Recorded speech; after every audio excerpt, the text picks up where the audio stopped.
অনুরাগেশোয়ার শেষ পর্বে ফিরে এল ছোট্ট সোনা রূপা। গতকাল হয়ে গেল অনুরাগেশোয়ার শেষ দিনের শুটিং। শেষ দিনের শুটিং এ দেখা গিয়েছে অনুরাগেশার সকল টিম মেম্বারদের, যাদেরকে শুরু থেকে এখন অবধি অনুরাগেশয়ে অভিনয় করতে দেখা গিয়েছিল। ছোট্ট সোনারূপা থেকে শুরু করে উর্মি, জয়, কৃষ্ণ, কুন্তলা সবাইকে দেখা গিয়েছে অনুরাগেশার শেষ দিনের শুটিংয়ে। তবে দুর্ভাগ্যবশত ধারাবাহিকের প্রধান চরিত্র মিশকা, সূর্য, লাবণ্য সেনগুপ্ত আরও অনেককেই দেখা যায়নি। হয়তো ব্যস্ততার কারণে অনুরাগের ছোঁয়ার শেষ দিনের শুটিং এ আসতে পারেননি তারা।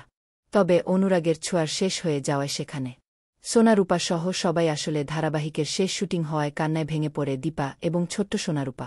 শেষ দিনের শুটিং এ আবারও একসাথে দেখা গেল ছোট্ট সোনারূপা এবং দীপাকে, যাদের কারণে অনুরাগ ছোঁয়া এতটা জনপ্রিয়। ছোট্ট সোনারূপা গল্পে এন্ট্রি নেওয়ার পরেই গল্পে আসে দারুণ মুড। এই ট্রাকেই অনুরাগের ছোঁয়া 1 বছর বেঙ্গল টপার হয়েছিল। অনুরাগের ছোঁয়ার শেষ শুটিং এ ছোট্ট সোনারূপাকে দেখে আপনারা কতটা খুশি হয়েছেন কমেন্টে জানাবেন। বাংলা বিনোদনের এই ধরনের সকল আপডেট সবার আগে পেতে চ্যানেলটি সাবস্ক্রাইব করে পাশে থাকা বেল আইকনটি বাজিয়ে দিন।